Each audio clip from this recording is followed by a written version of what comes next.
আজ আমরা আলোচনা করব হিন্দু, খ্রিস্টান এবং ইসলাম এই তিন ধর্মের ধর্মীয় গ্রন্থ থেকে মূর্তি পূজা অসারতা, মূর্তি পূজা যে মিথ্যা, এটা আমরা প্রমাণ করব।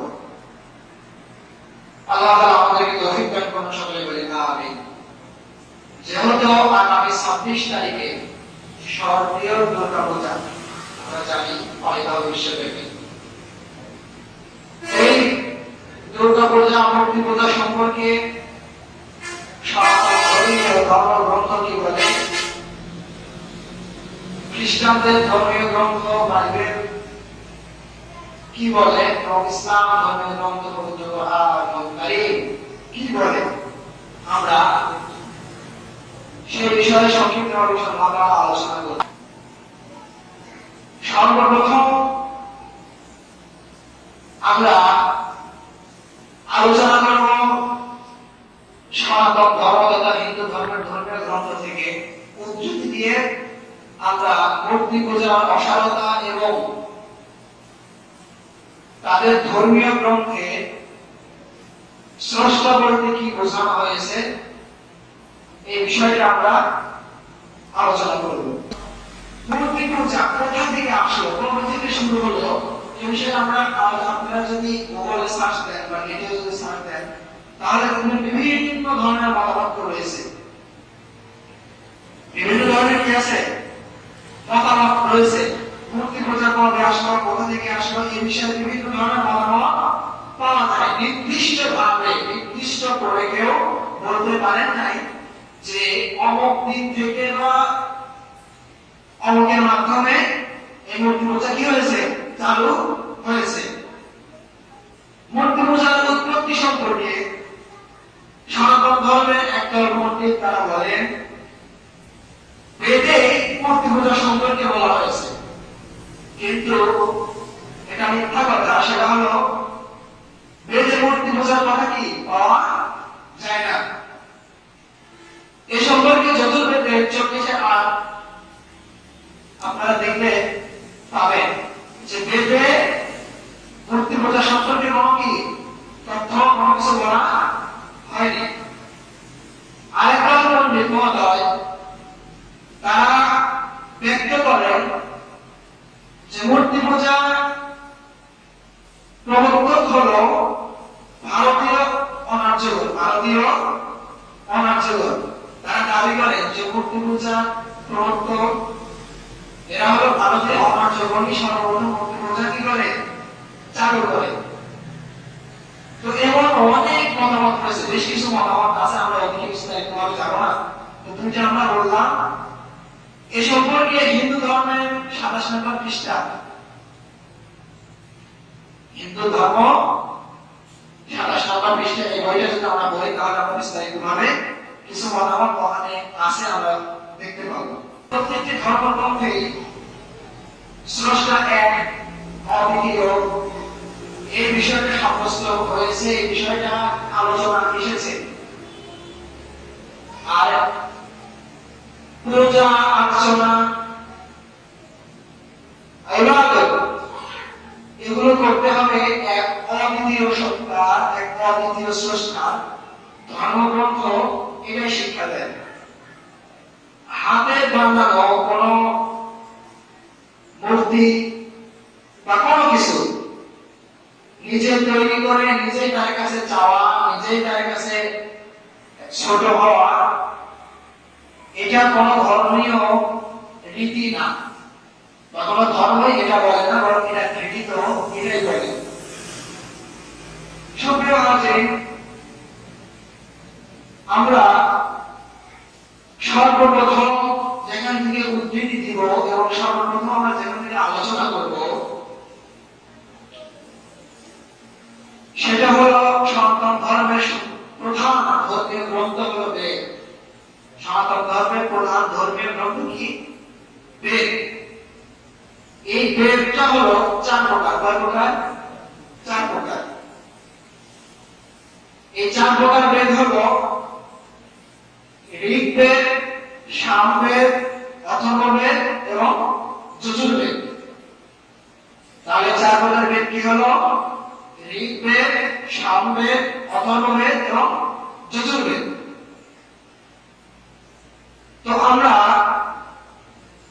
সর্বপ্রথম ঋগ্বেদ থেকে একটা উদ্ধৃতি দিয়ে আলোচনা করবো, এবং এই ঋগ্বেদের উদ্ধৃতিটা হলো ঋগ্বেদের ৮ নম্বর মণ্ডল ১ নম্বর সূক্ত ১ নম্বর মন্ত্র। এখানে বলা হয়েছে, তোমরা অন্য নাম উচ্চারণ করো না, ইলাহ রূপে উপাস্য রূপে অন্য নাম তোমরা উচ্চারণ করো না, অন্য উপাসনা করো না, অন্য ইবাদত করো না, বরং ইবাদত করো একমাত্র তাহলেই যিনি অদ্বিতীয়, তথা ইবাদত করে একমাত্র তাহলে মানে ইবাদত করে একমাত্র আল্লাহরই।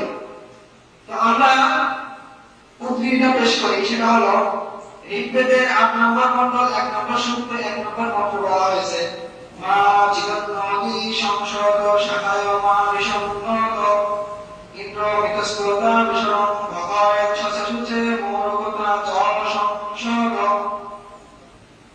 এই জায়গায় বলা হয়েছে কি, যে তোমরা উপাস্য রূপে অন্যকে করো না, দেখো না, উপাস্য রূপে একমাত্র আল্লাহকে কি করো, ডাকো।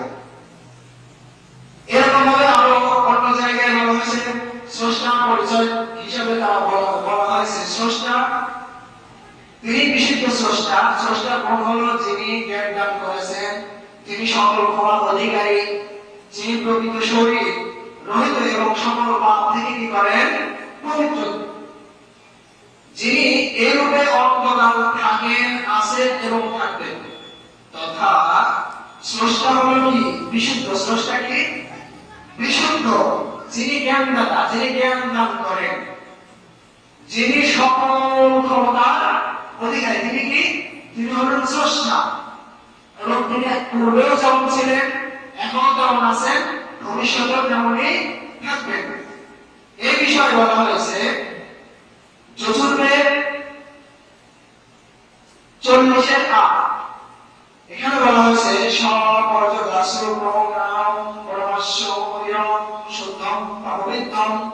এই যে শ্লোক, এই শ্লোকে আমরা পূর্বে যে কথাটা আলোচনা করলাম, এই শ্লোকে এটা বলা হয়েছে যে স্রষ্টা জ্ঞানদাতা, তিনি সর্বক্ষমতার অধিকারী এবং তিনি সকল প্রকার পাপ থেকে কি মুক্ত, এবং তিনি পূর্বেও যেমন ছিলেন, এখন তেমন আছেন, ভবিষ্যতেও কি তেমনই থাকবে।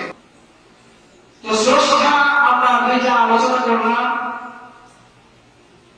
আরো বলা হয়েছে স্রষ্টা সম্পর্কে, যিনি সব কিছু দেখেন, যিনি স্রষ্টা হলেন এমন যিনি সব কিছু দেখেন, যিনি একক, যিনি কত, একক, অদ্বিতীয়, যিনি সকল মানুষের অধিপতি, কেবল সেই ঈশ্বরের বন্দনা করো, পূজা করো, উপাসনা করো। এই সম্পর্কে ঋগ্বেদ ৬ মণ্ডল ৪৫ সূক্ত ১৬ নম্বর মন্ত্রে বলা হয়েছে, কৃষ্ণনাম বিচস্বামী প্রতিযজ্ঞে বিষ্ণুতম। এটা বলা হয়েছে যিনি সব কিছু দেখেন, যিনি একক, যিনি সকল মানুষের অধিপতি, কেবল সেই ঈশ্বরের কি করো, বন্দনা করো, পূজা করো এবং উপাসনা করো। তাহলে আমরা সনাতন ধর্মীয় ধর্মগ্রন্থ থেকে আমরা স্রষ্টা সম্পর্কে কি পেলাম, যে যিনি সমস্ত ক্ষমতার অধিকারী, যিনি জ্ঞানদাতা, যিনি আগেও যেমন ছিলেন, এখনো যেমন আছেন, ভবিষ্যতেও তেমনই থাকবেন। এবং আমরা আবার এই মন্ত্রটা পেলাম কি, যে যিনি সব কিছু দেখেন, যিনি একক, যিনি সকল মানুষের অধিপতি, যিনি সকল মানুষের অধিপতি, সেই ঈশ্বরেরই কি করতে বলছে, সেই ঈশ্বরেরই বন্দনা করতে বলছে, সেই ঈশ্বরেরই পূজা করতে বলছে। তাহলে আমরা কিন্তু ঋগ্বেদে এটা দেখতে পেলাম না যে মূর্তি হাতে বানিয়ে মূর্তি পূজা করে, এটা বলা হয়েছে।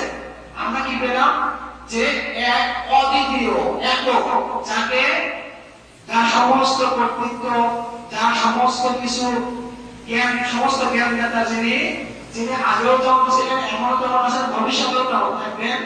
ঋগ্বেদ বা বেদে এইরকম ধরনের, এইরকম স্রষ্টা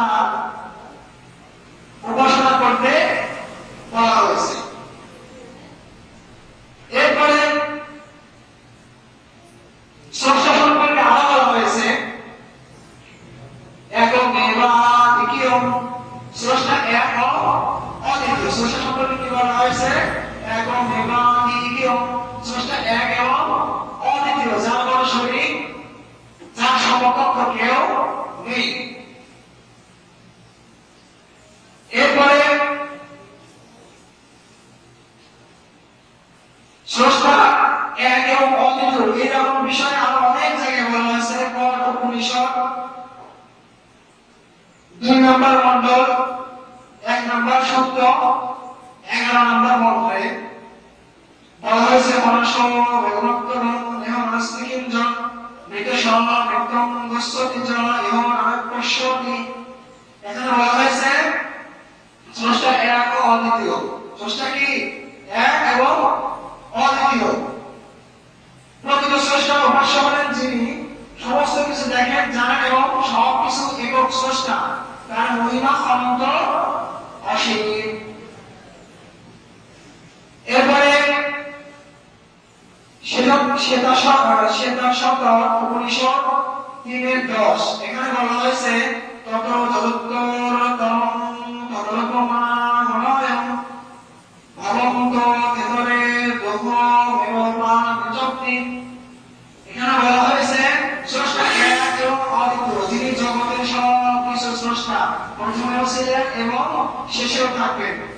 যারা তার একত্ব জানবে, যারা কি করবে? স্রষ্টার একত্ববাদিতা যারা জানবে তারা অমৃত লাভ করবে। তারা কি করবে? অমৃত লাভ করবে। আর যারা তাকে জানবে না তারা দুঃখ ভোগ করবে। অর্থাৎ যারা স্রষ্টাকে চিনবে না, জানবে না, তারা কি হবে? তারা দুঃখ ভোগ করবে। তারা কি? দুঃখ ভোগ করবে। তারা শান্তি পাবে না। ইহকালে তারা শান্তি পাবে না, পরকালে তারা শান্তি পাবে না। এটা বলা হয়েছে শ্বেতাশ্বতর উপনিষদ 3:10। এরপরে স্রষ্টা এক ও অদ্বিতীয় সম্পর্কে আরো বলা হয়েছে, বেদে বলা হয়েছে এবং স্রষ্টার একত্ব যে জানে ও বিশ্বাস করে তার শোক এবং ভয় থাকবে না, এরকম বলা হয়েছে। এটা বলা হয়েছে তত্ত্বক অঙ্কশক একত্ব নবশ্বক, এটা শুল্ক যজুর্বেদ সংহিতা 40:7 উদ্ধৃতি।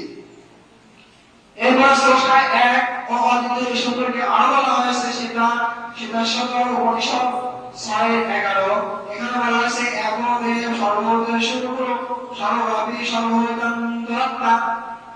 সবগুলো হলো কি? স্রষ্টা এক ও অদ্বিতীয়। এরপরে কেন উপনিষদের 1:5 এখানে বলা হয়েছে দৃশ্যমান সত্তা বা বস্তু স্রষ্টা নয়। অর্থাৎ যে মূর্তিগুলো বানানো হয় বা কোনো কিছুকে যদি দেখা যায়, স্রষ্টাকে কখনো কি করা যাবে না? দেখা যাবে না। দুনিয়ার চোখে, আমাদের এই চোখে স্রষ্টাকে কি করা যাবে না? দেখা যাবে না। এটা কেন উপনিষদের 1:5 বলা হয়েছে। স্রষ্টাকে কি করা যাবে না? দেখা যাবে না। তিনি বাক্য প্রকাশ করেন। লোকে যে দৃশ্যমান অনাত্মা বা বাহ্য বস্তুকে স্রষ্টা বলে উপাসনা করে সে স্রষ্টা নয়। লোক মানুষ সকল যারা দৃশ্যমান স্রষ্টা বানায়, নিজে বানিয়ে যে স্রষ্টা পূজা করে আলোচনা করে, এটি কি না? এটা স্রষ্টা নয়। এরপরে প্রকৃত স্রষ্টাকে চর্মচক্ষে দ্বারা দেখা যায় না, কিন্তু দর্শন বিষয় সময়ে দ্বারা অনুভব করা যায়। স্রষ্টাকে কি করা যাবে না? দেখা যাবে না, কিন্তু স্রষ্টার সৃষ্টি দ্বারা এই যে গাছ গাছালি, এই যে পৃথিবীতে যত রকম সৃষ্টি, এগুলোর দিকে যদি আমরা একটু মোটিভেশন করি, এগুলোর দিকে যদি আমরা একটু গবেষণা করি, কি চিন্তা করি, তাহলে স্রষ্টা যে আছে এটা পাওয়া যায় না? কি বলে কথা বল? স্রষ্টা যে আছে এটা বোঝা যায় না? সাধারণ আমি যে কবিতা বলেছি, আমি যে জামলা করেছি, এটা কোনো কারিগর ছাড়া, কোনো দর্জি ছাড়া এমনি এমনি সৃষ্টি হয়েছে? এমনি সৃষ্টি হয়। তাহলে এই যে পৃথিবীর সমস্ত কিছু যত কিছু আমরা দেখতে পাই, এগুলো কি কোনো স্রষ্টা ছাড়াই সৃষ্টি হয়েছে? নিশ্চয়ই এর পিছনে কি আছে? একজন স্রষ্টা আছে। এই সমস্ত কথাগুলো কোরআনে আছে। আমরা সনাতন ধর্মের ধর্মগ্রন্থ থেকে আলোচনা করার পরে আমরা খ্রিস্টীয় ধর্মগ্রন্থ থেকে আলোচনা করবো। লাস্ট ফিনিশিং আমরা কোরআন কারীম থেকে আলোচনা করবো ইনশাআল্লাহ তাআলা। তো আমরা এই যাবত পর্যন্ত সনাতন ধর্মের ধর্মগ্রন্থ থেকে আমরা স্রষ্টা সম্পর্কে একটা ধারণা পেলাম এবং আরো ধারণা পেলাম কি স্রষ্টাকে আমরা জন্মচক্ষে দেখতে পাই না, বা স্রষ্টা স্রষ্টার যে অস্তিত্ব আছে, স্রষ্টা যে একজন আছে, এটা বোঝা যায়, এটা বোঝা যায়। সুপ্রিয় হাজিরিন, জন্মচক্ষে তাই চক্ষুর স্রষ্টাকে দেখা যাবে। এই আরেকটা উদ্ধৃতি হলো জ্ঞান উপনিষদ 1:7, জ্ঞান উপনিষদ 1:7। এর মানে আমরা এখন স্রষ্টা সম্পর্কে, স্রষ্টা যে আছে বা স্রষ্টা কেমন, এই আলোচনাটা এটা আমরা বুঝলাম। তো প্রত্যেকটি মানুষ তার নিজের যেটা, ওইটাতে অন্য কারো অংশীদারিত্ব, এটা কি কোনো মানুষ পছন্দ করে? কোনো মানুষ পছন্দ করে যে আপনি একটা নিজস্ব জিনিস, আপনি যে বাড়িতে থাকেন ওই বাড়িটা আপনার নিজস্ব, ওই বাড়িতে অন্য কারো অংশীদারিত্ব, এটা আপনি পছন্দ করবেন? কেউ যদি সে ভাগ বসায়, এটা আমি আপনাকে পছন্দ করবো? এই পছন্দ করবো না। স্রষ্টাও যে তার অংশীদারিত্ব পছন্দ করেন না, এটা আমরা সনাতন ধর্মীয় গ্রন্থ থেকে আমরা কি করবো? প্রমাণ ইনশাআল্লাহ করবো। তো আমরা জানতে পারলাম হাতে বানানো যে স্রষ্টা, হাতে বানানো যে মূর্তি, হাতে বানানো যাই কিছু, এগুলো স্রষ্টা নয়। আর স্রষ্টা তো ছেড়ে যে এখন অর্থ তাকে দেখা যায় না, যিনি পূর্বে যেমন ছিলেন এখন তেমন আছেন, ভবিষ্যতে তেমন থাকবেন, যিনি সমস্ত ক্ষমতার মালিক, সেই সমস্ত জ্ঞানদাতা, এই বিষয়ে আমরা আলোচনা করেছি। এখন স্রষ্টা যে অংশীদারিত্বহীন, স্রষ্টা যে শরীর গ্রহণ করে না, এটা আমরা প্রমাণ করব। আমরা দেখতে পাই আমাদের যে সনাতন ধর্মীয় ভাইরা, তারা একই মন্দিরে একই জায়গায় অনেক রকমের মূর্তি তারা স্থাপন করে। তারা যারা পণ্ডিত তাদেরকে যদি আমরা জিজ্ঞাসা করি, আচ্ছা স্রষ্টা কি কয়জন, সনাতন ধর্মীয় পণ্ডিত যারা একটু গবেষণা করে, তারা বলবে স্রষ্টা কয়জন? একজন। তারা কি বলবেন? স্রষ্টা একজন। কেউ বলবে স্রষ্টা কয়জন, কেউ বলবে 30 কোটি। ঠিক আছে, কিন্তু ধর্মগ্রন্থ বলছে স্রষ্টা কয়জন? একজন, অদ্বিতীয়, যার কোনো শরীর নাই, যাকে দেখা যায় না, যাকে ছোঁয়া যায় না, তার কোনো আকৃতি নাই, তার কোনো প্রকৃতি নাই, এবং তার কোনো শরীর নাই। স্রষ্টার কোনো শরীর নাই, এ সম্পর্কে উপনিষদ 2:11 এখানে বলা হয়েছে এখানে কি বলা হয়েছে? এখানে বলা হয়েছে স্রষ্টা এক অদ্বিতীয়, তার সঙ্গে কারো কোনো অংশীদারিত্ব নাই, তার দ্বিতীয় বা অতিরিক্ত কিছু নেই, তার দ্বিতীয় অতিরিক্ত কিচ্ছু নেই। তাহলে স্রষ্টা যদি তাকে দেখা যায় না, তাকে ছোঁয়া যায় না, তাকে তার কোনো আকার আকৃতি আমরা দেখতে পাই না, তাহলে যে আমরা যে মূর্তিগুলো বানাচ্ছি, এগুলো আমরা স্রষ্টার মতো করে বানাচ্ছি, তার পূজা অর্চনা করছি, কিন্তু স্রষ্টা বলছে স্রষ্টার কোনো শরীর নাই। ধর্মগ্রন্থ কি বলছে? স্রষ্টার কোনো কি নাই, আকৃতি নাই, প্রকৃতি নাই, তার কোনো কি নাই, শরীর নাই। এরপরে শুল্ক যজুর্বেদ সংহিতা 32:3 এখানে বলা হচ্ছে অর্থাৎ স্রষ্টার তুলনা দেওয়ার কোনো বস্তুই নাই। স্রষ্টার যে আপনি তুলনা দিবেন, তার যে আকৃতি ধরুন, এরকম বস্তুই নাই। কারণ আমি মূর্তি যে বানাচ্ছি, মূর্তিতে আমি সেই আকৃতিতে বানাইলাম, দুর্গা মা বা কালী মা, এইরকম যাতে আকৃতি বানাইলাম, এই আকৃতি আমি করতে দিলাম, এই আকৃতিটা আমি কোথা থেকে পেলাম? স্রষ্টার যদি দেখাই না যায়, ধর্মগ্রন্থ বলছে স্রষ্টার বাণী বলছে যে স্রষ্টার দেখা যায় না, স্রষ্টার কোনো আকৃতি নাই, কোনো প্রকৃতি নাই। তাহলে আমি যে মূর্তিটা বানালাম, যে মূর্তির কাছে আমি পূজা করতেছি, যে মূর্তির কাছে আমি যাচ্ছি, এই মূর্তিটা আমি স্রষ্টার মতো করে তাকে সম্মান করতেছি, ভক্তি করতেছি, এই মূর্তিটা আমি কোথা থেকে পেলাম? কার মূর্তি? এই মূর্তিটা কার? এই মূর্তিটার মূলত যে দৃশ্যটা আমরা আনছি, এই দৃশ্যটা কার? যেমন আমরা বর্তমান দেখতে পাই রাস্তার মোড়ে মোড়ে আমাদের বঙ্গবন্ধু শেখ মুজিবুর রহমানের কি আছে? মূর্তি স্থাপন আছে, মূর্তি স্থাপন আছে। তো আমরা বঙ্গবন্ধুকে যারা দেখেছেন, তো আমরা জানি যে বঙ্গবন্ধু এরকম একজন মানুষ ছিল, ওই রকম মানুষের একটা ছবি, একটা মূর্তি স্থাপন হয়েছে। তো একটা মানুষ ছিল, তাকে দেখে ওই রকম হুবহু একটা মূর্তি স্থাপন হয়েছে। এটা একটা যুক্তি, এটা একটা কি যুক্তি। কিন্তু স্রষ্টাকে দেখাই যায় না, স্রষ্টার কোনো আকৃতি নাই, প্রকৃতি নাই। তাহলে আমি যে মূর্তিটা বানালাম, যে মূর্তিটা পূজা করতেছি, এই মূর্তিটা কার? প্রশ্ন আসে না? এই মূর্তিটা কার? কোথা থেকে আসলে মূর্তি? এরকম 10 হাত আলা, 5 হাত আলা, একেবারে চিন্তা বের করা, কামড় শূন্য। স্রষ্টা কি এমন ছিল? কেউ কি স্রষ্টাকে দেখেছে? কেউ তো দাবি করে আমি স্রষ্টাকে দেখছি, কিন্তু স্রষ্টা তো বলছে স্রষ্টাকে দেখা যায় না। স্রষ্টা বলছে স্রষ্টাকে দেখা যায় না। এরপর আরো অন্য জায়গায় বলা হয়েছে, সেটা হলো শ্বেতাশ্বর উপনিষদ 4:9 নয়নং প্রথম তির্যক্র মধ্য পরিচক্রবত নদস্য পরিভস্তি দস্যরাম মহজ্জস। এখানে বলা হয়েছে তিনি অসীম, তার কোনো সীমা নাই, তার কোনো প্রতিমূর্তি নেই, সেজন্যই তাকে কেউ ঊর্ধ্বের পাশের মধ্যে কোথাও ইন্দ্র দ্বারা উপলব্ধি করতে পারে না। তার তুলনা দেওয়ার কোনো কিছুই নেই, তার তুলনার কোনো কিছু নেই। কথা বলছেন, যেখানে বলা হয়েছে তার কোনো প্রতিমূর্তি নেই, তাহলে যে মূর্তিটা বানালেন এই মূর্তিটা কার? স্রষ্টা বলছে তার কোনো প্রতিমূর্তি নাই। তাকে কেউ ঊর্ধ্বে তথা উপরে, পাশে, ভিতরে, এটা আপনার ইন্দ্র দ্বারা, আপনার চোখ দ্বারা আপনি দেখতে পারবেন না। আপনি বুঝতে পারবেন স্রষ্টা এই যে অক্সিজেন দিচ্ছেন, কার্বন ডাইঅক্সাইড বের করছেন, এই যে এত কিছু সৃষ্টি, স্রষ্টা সৃষ্টি, এগুলো দেখে আপনি বুঝতে পারবেন স্রষ্টা আছে, কিন্তু স্রষ্টাকে দেখা যাবে না।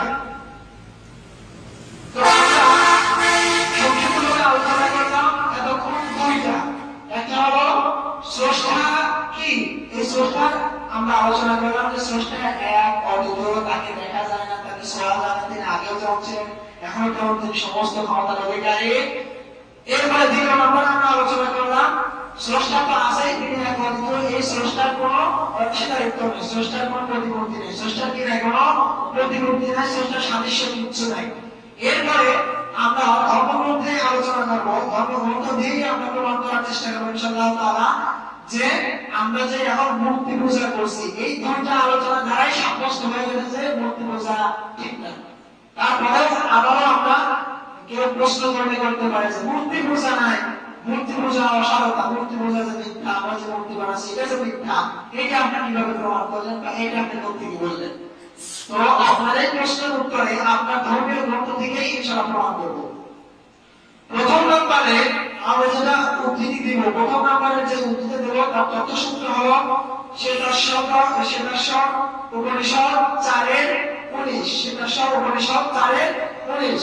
এখানে বলা হয়েছে, অর্থটা হলো যে মহান স্রষ্টা অসীম, তার কোনো প্রতিমূর্তি নেই, সেজন্য তাকে ঊর্ধ্বে পাশে মধ্যে বলা ইন্দ্র দ্বারা উপলব্ধি করতে পারে না। আগেও বলেছি এই শ্লোকটা এখানেও মূর্তি পূজার অসারতা এটার মধ্যে এরা প্রমাণ করে। শ্লোকটা হলো তামস্তস্ত্র ঋতজ্ঞানা প্রপদ্যন্ত হরণদেবতা দহ নিয়মস্ত প্রবিধানীয়তা আশয়া।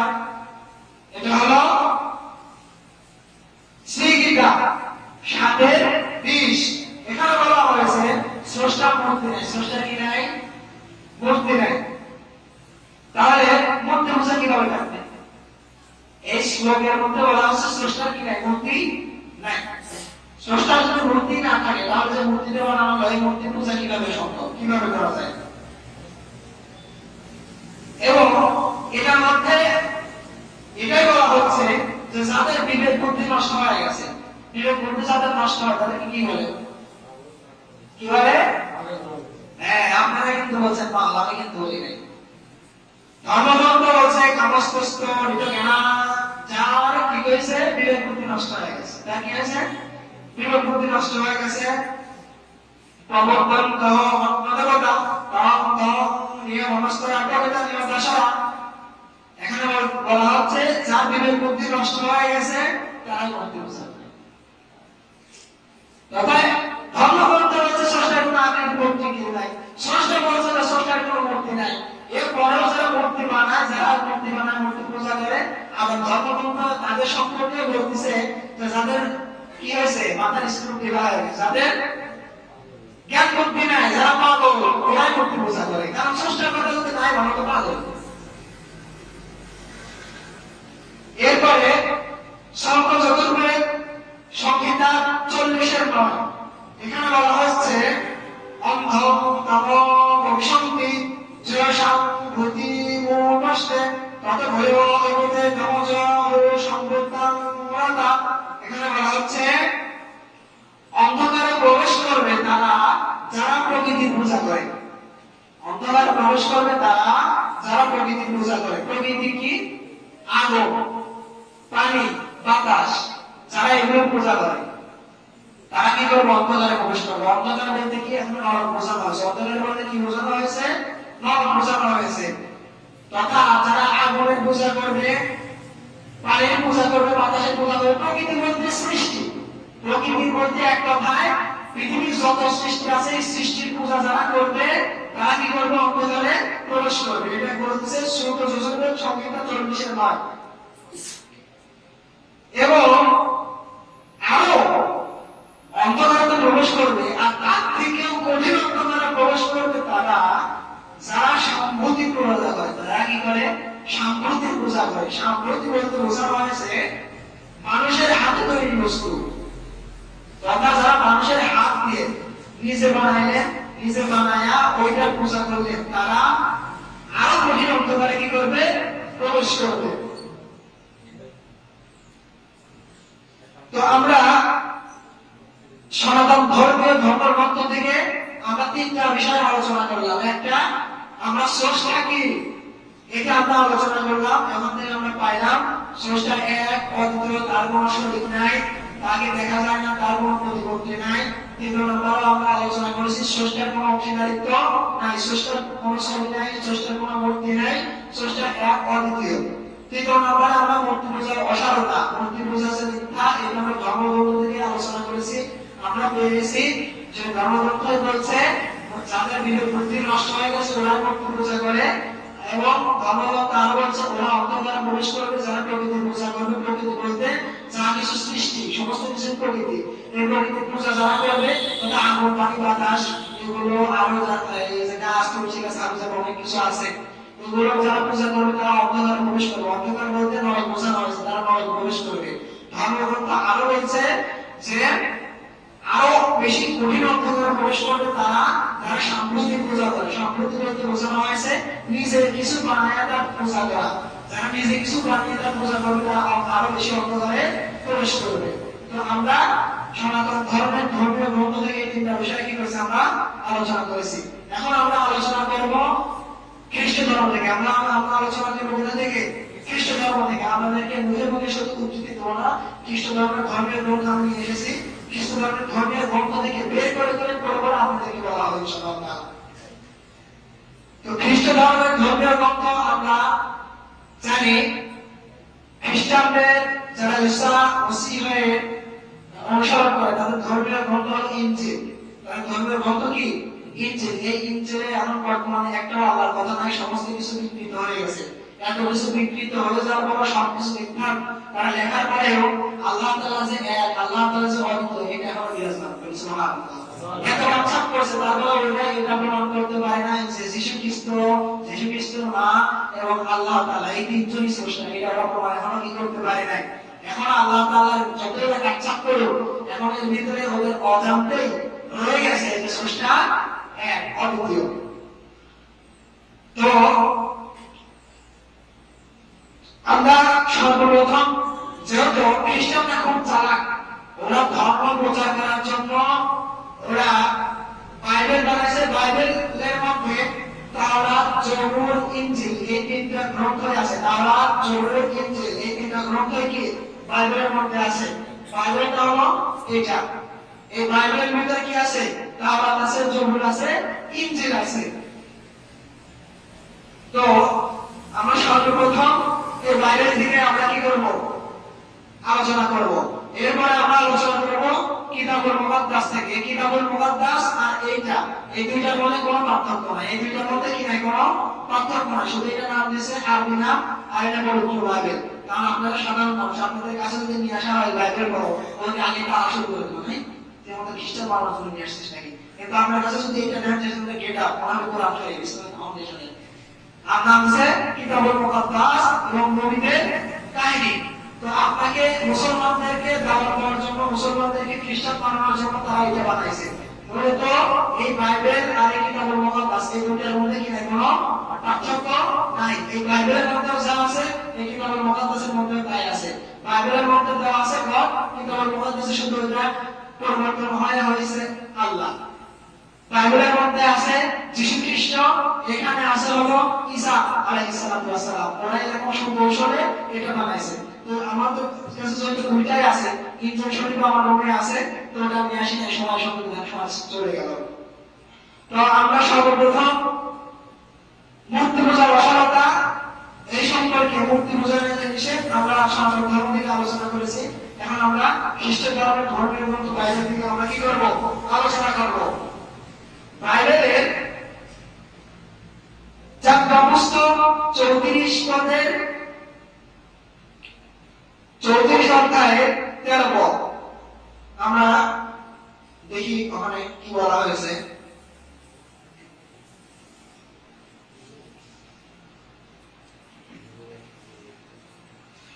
আমরা সর্বপ্রথম করব দ্বিতীয় বিবরণ। দ্বিতীয় বিবরণের 5 নম্বর অধ্যায়ের 8 থেকে 9 নম্বর পদ।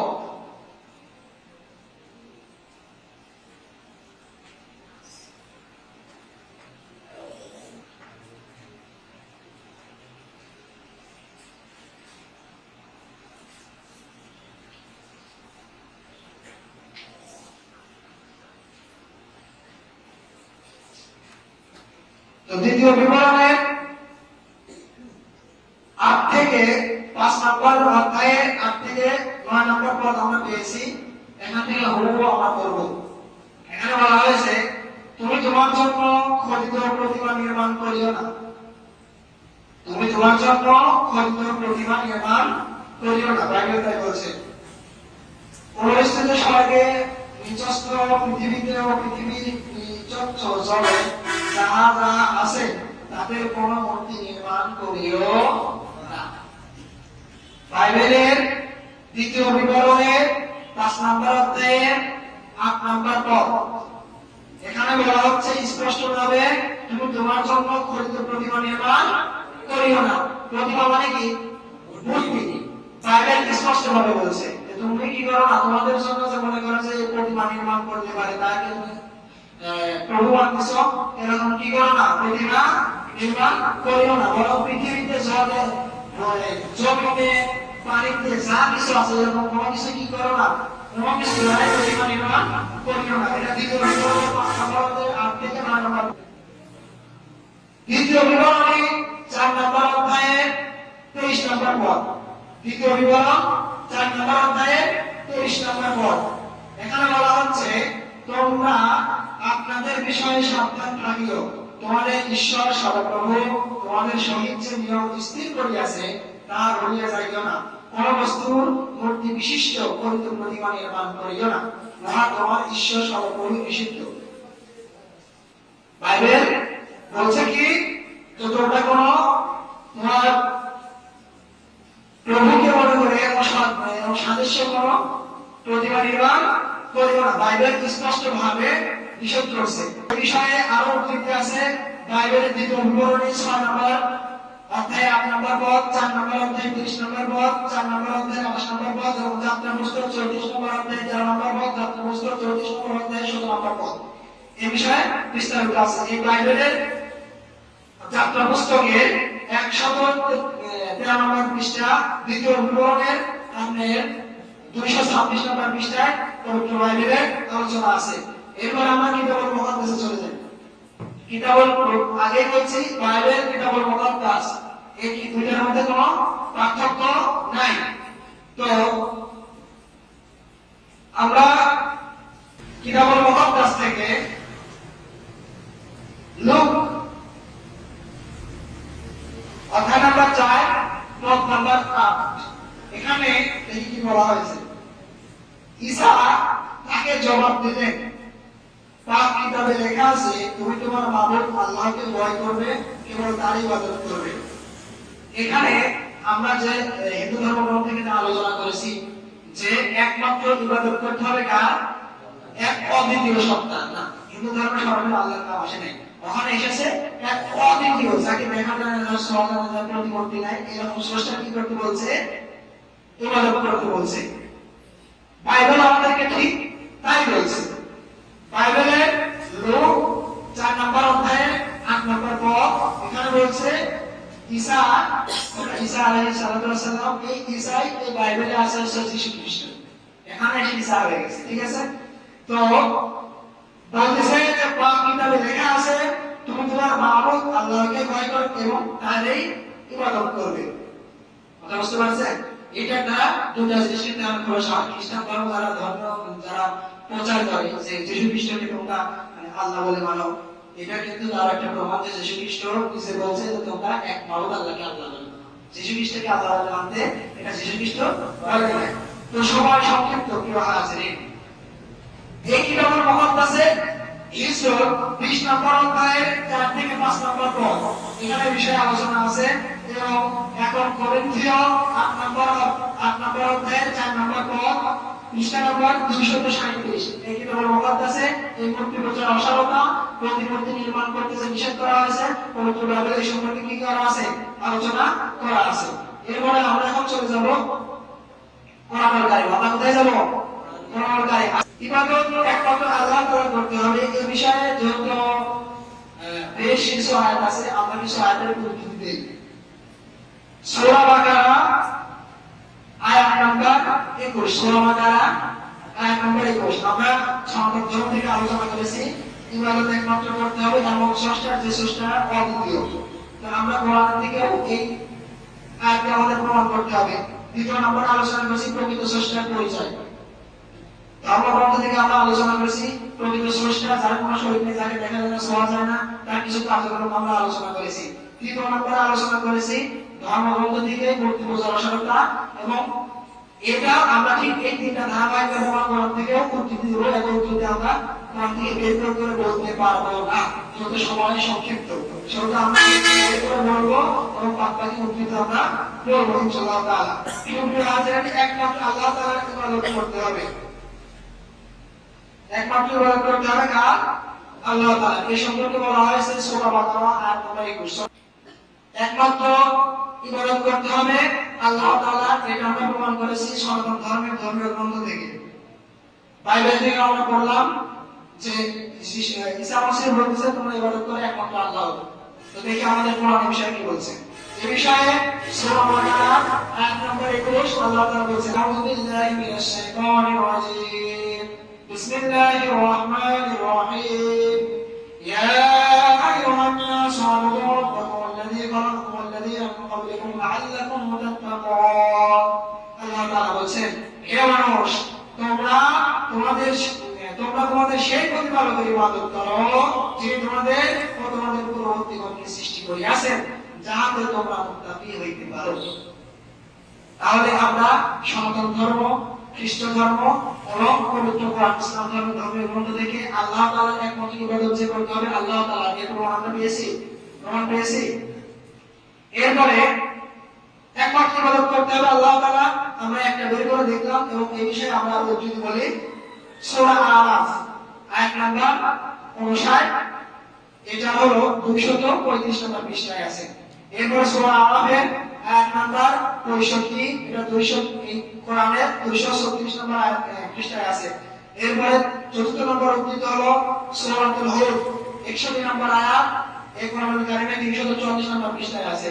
এরপরে সূরাতুল নূহ আয়াত নাম্বার 3 থেকে 4 এই কোরআনুল কারীমের 956 নম্বর পৃষ্ঠায় আছে।